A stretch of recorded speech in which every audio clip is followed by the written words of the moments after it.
What is up, everybody, or should I say Landing Eagle Fishing Nation? Here on the LEF channel, I promised you that we would get into some knot tying, how I use rigs, and kind of just what I do to make sure that I don't lose that big catch, right? So we're gonna be doing a series, and I'll put it in a playlist. And again, make sure that you guys subscribe, like, and hit the bell for notifications, so that way you don't miss out on content like this. Again, this is just kind of what I like to use. Which I'll just kind of go over some of the nitty gritty and basics. So this was a rig I actually found on my last trip down to the Denison Dam.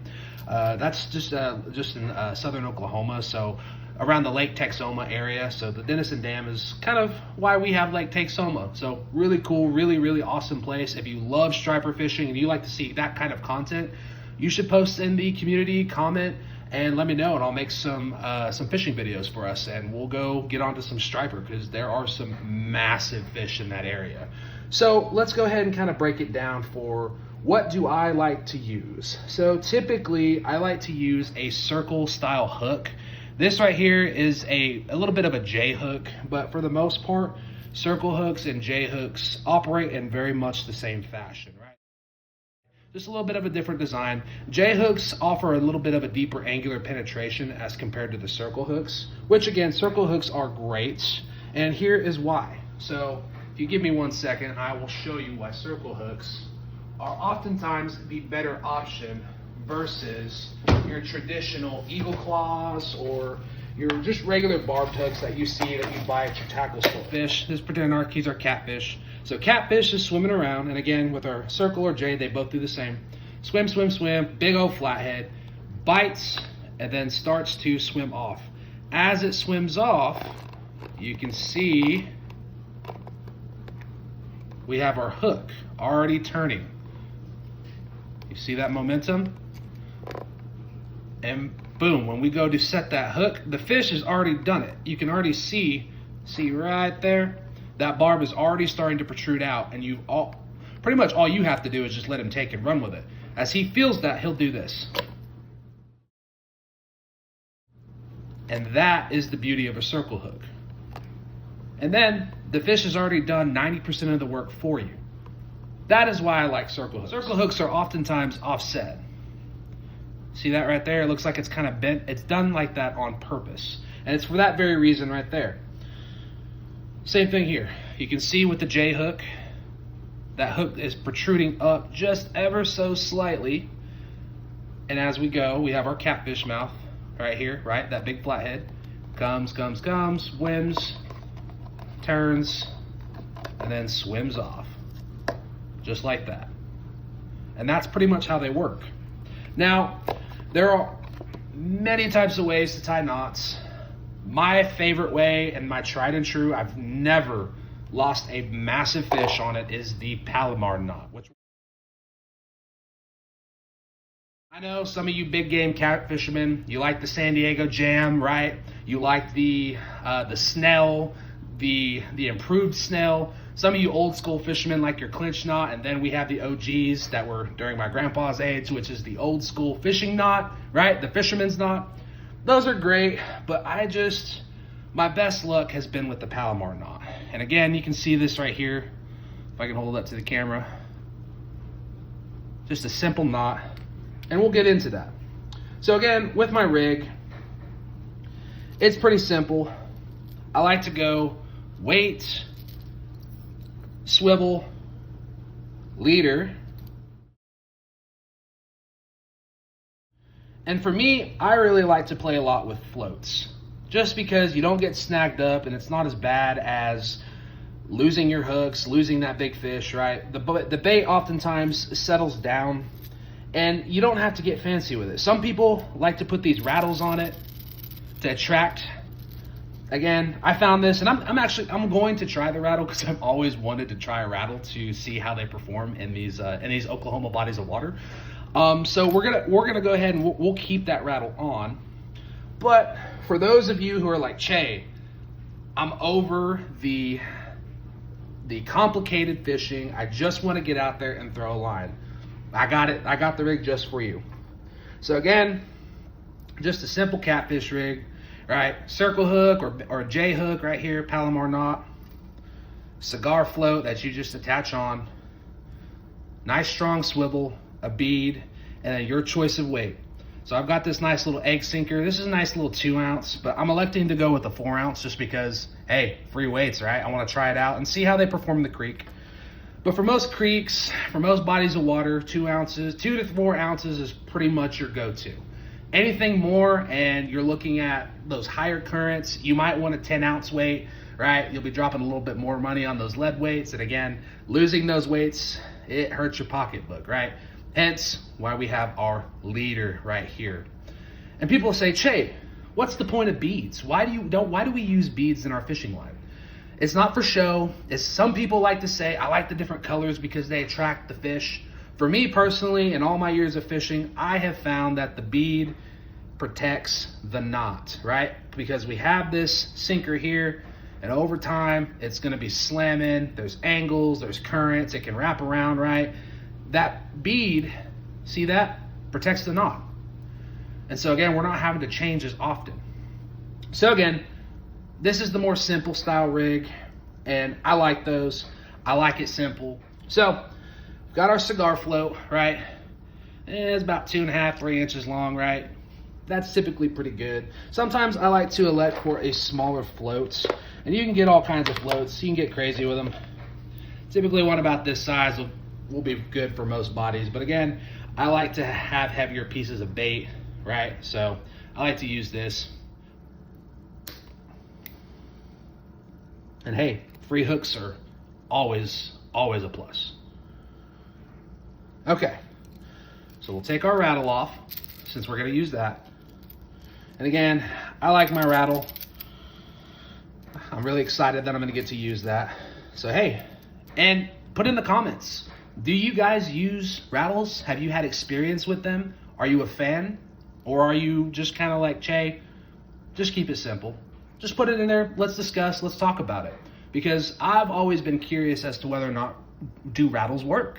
So we'll check it out and we'll see what we can get, and hopefully we can land that state record flathead. So we'll go ahead and we'll set this aside. Again, definitely needed a new float. I mean, this is just all bent up, beat up, and I don't really want to use this. So we'll set that to the side. And the great part is we already have our slider set up. Now, these are different from what I showed you in the simple rig. Right here, you can just slide your line through this. For the most part, it's just gonna sit on the bottom of your water, and your bait can do what it needs to with its flow, right? Again, keeping you from getting hung up. Okay, and just like that, we have our slider and sinker ready to go. So I'm using 50-pound monofilament, right? Really strong stuff. I always like to make sure to clean it up a little bit, right? I know you guys are like, Che, you're wasting line. Trust me. You need to make sure that you are looking, checking, always fill your line. If you feel that it has any scrapes or that's been worn, I always like to just go and cut it off, because again, that means your line has weakened, and nothing hurts more than losing a fish. Trust me, I've lost plenty of fish to not checking my line, and especially those big flatheads, since they have teeth, kind of like sandpaper. As you can see here, it's healed up, but a little bit of a scar from the last time I uploaded a catch. So again, they can tear up this line and they can wear it down. Don't just leave your rigs on. Make sure you check them and that you are consistently retying, right? Especially every season. Be prepared. So we're gonna go ahead and get into that now. So we have our slider here. So with the sliding sinker terminal, we'll take this, and then we will pass it through like so. All right, so see, we've already got most of our work done. So what I like to do is open the bail, or at least give myself a little bit more line. So I'm turning my drag just to get some more line and make sure that my line isn't going everywhere, because the last thing we want is a mess. Okay, so now we're keeping it simple.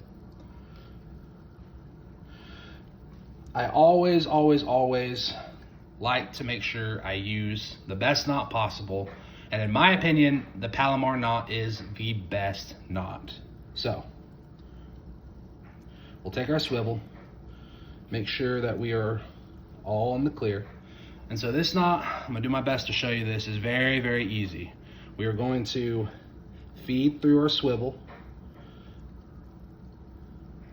And this is how I do it. Most people like to go ahead and make the loop and pass through it, but sometimes for you older folk or for people with RA or your people who have trouble with dexterity issues, it's always good to just pass through once, give yourself some room, and then pass through again. And I gave myself a lot of room. Then we pass through a second time, right? And so we've already made our loop like so. Now this is where it gets really tricky for some people. So I like to just keep it simple. Again, the Palomar knot is the easiest knot to tie in my opinion. So we're gonna go here, we'll take our knot and we will loop it like so. And then we are going to pass the knot through our loop like so. And then this second loop that we've made, right, we're gonna keep that and control it. And whether you have a hook or a swivel, so in this case we have our swivel, we're gonna pass our swivel through. And you can use this for bass lures, you can use this for trout lures, you can use this for anything. This is basically the knot I use to catch all of my fish on. Okay, now here is a professional or pro tip. Lubricate your line. If you do not lubricate your line, you are already weakening your monofilament or your braid or whatever, and you're going to not get the full strength out of your line. So I'm OG, I like to use spit, so bear with me, I'm gonna go ahead and lick this, right? We already got COVID, we already got all kinds of crazy things out here. I'm not gonna catch anything from just licking line, I've done it for years, so don't worry. But now we got our line looped, we're just gonna go ahead and cinch it down. Just like so. And boom, there's your Palomar knot. Now for you people who are paranoid, you probably don't have to do this. I do it just because it makes me feel better and it feels like a good luck charm. I like to do an overhand knot as a lock knot, right? Because sometimes it can slip. I know that's probably not how the lock works, but it just makes me feel better. Hey, you do you, right? I'm overly cautious. That's just me. I want to catch big fish. And I know you guys are like, Che, that doesn't do anything. It probably doesn't, but hey, it makes me feel better, right? And so again, we have that little lock just right there. You can see it. Boom. And so that, if the line does slip, it'll just pop there. And again, something's gonna have to really break that. So we'll go ahead and now we'll clip off our tag end. All right, so there goes our swivel and our swivel and weight setup. Now, the next thing is our leader. So we have our leader here. We are going to have our rattle and our circle hook. If you'll give me 1 second, I need to grab a bead. Again, I'll have my other little catfish box, right? You can get these on Amazon, right? They're pretty cheap, and beads you can get at Walmart. I just kind of throw stuff in here as I need it. So again, you've got swivels, clips. We're getting off topic, but for the most part, these come in handy. Get you some tackle boxes, stay organized. I cannot stress that enough. I'm kind of OCD about, which again, all respect to people with OCD. I believe that having an organized tackle box makes fishing more fun, but on top of that, it's fun to do that. It's fun to organize all your stuff, but it makes things faster, right? We're all about being efficient when we fish. So now, I'm switching it up. So I'm using braid. I like braid, it's strong. In my opinion, I feel like it has more tensile strength than monofilament. Monofilament has elasticity, it's able to stretch a little bit, has more give. Braid is more rigid, right? And again, for those fish and we want those powerful hook sets, like with our friend Mr. Cut Catfish here, I feel like the rigidity helps in driving in that hook point. So Again, do what you will. This is just what I do.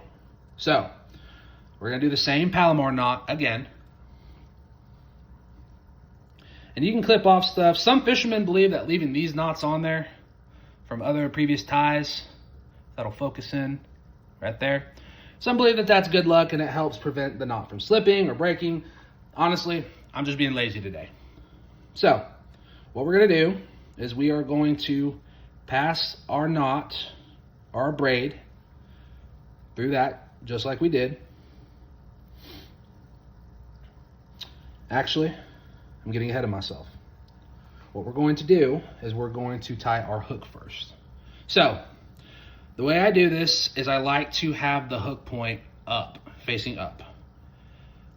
And I like to, at least this is how I've been taught watching some of my favorite YouTubers, you go through the back, right? So we can really drive that hook in. Because as we pull, we're gonna pull and the fish is gonna be pulling opposite, so the fish will be swimming. We'll pull and look, it'll just swing right into that corner of the mouth.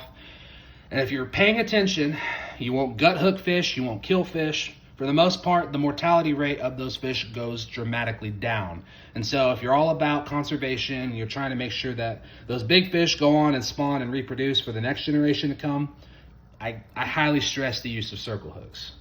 All right, so that's enough talking. Let's go ahead and get back to the rig. Ew, Che, you're tasting Red Rock Creek water. Man, I grew up on Red Rock water, and I'm still here. For those of you who are locals and know, Red Rock has very high lead contamination. But hey, you know what they say, right? Builds character. And that's why I'm here. And I could put a lock knot on this. Again, I'm feeling lazy today. For the most part, I just didn't want to lose my sinker. Hooks are expensive, but just for the sake of the video, we'll make sure that we do that. So we're here, we got it, boom. Now I want to protect my knot, so I'm gonna go ahead and we're gonna slide our bead on. So you get something like that. Now we're gonna slide our rattle ons. Okay. And I know some people like spacers, they like to do different stuff. Again, dude, this is just keeping it simple. So now we're gonna do another knot. Can anyone guess what it is? You guessed it, Palomar knot. So we're gonna go ahead and tie up our knot. And that, my friends, is how you tie your first catfish rig. So now we'll go ahead and we'll cut off our tag in here.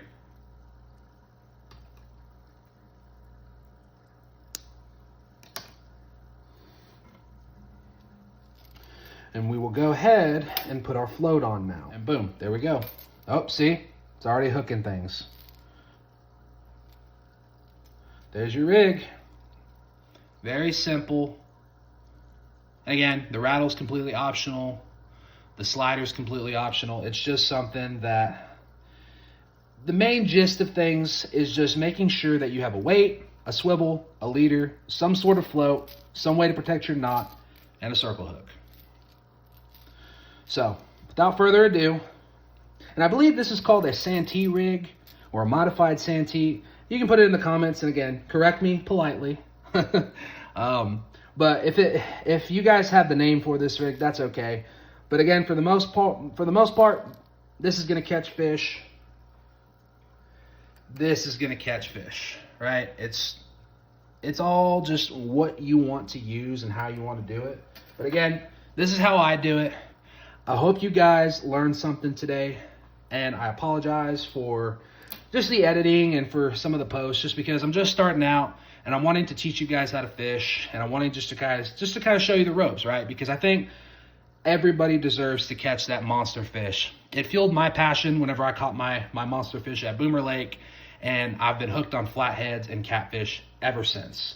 So make sure that you guys like, subscribe, hit the bell for notifications. I'll be posting more tutorials like this, and if you guys like this, I'll be posting some of my secrets. So secret baits, secret tactics, how to target specific species, what to use, what style of rods to use. So please subscribe to my Patreon, where I will release exclusive content, and I will show you guys how to pull in the monsters.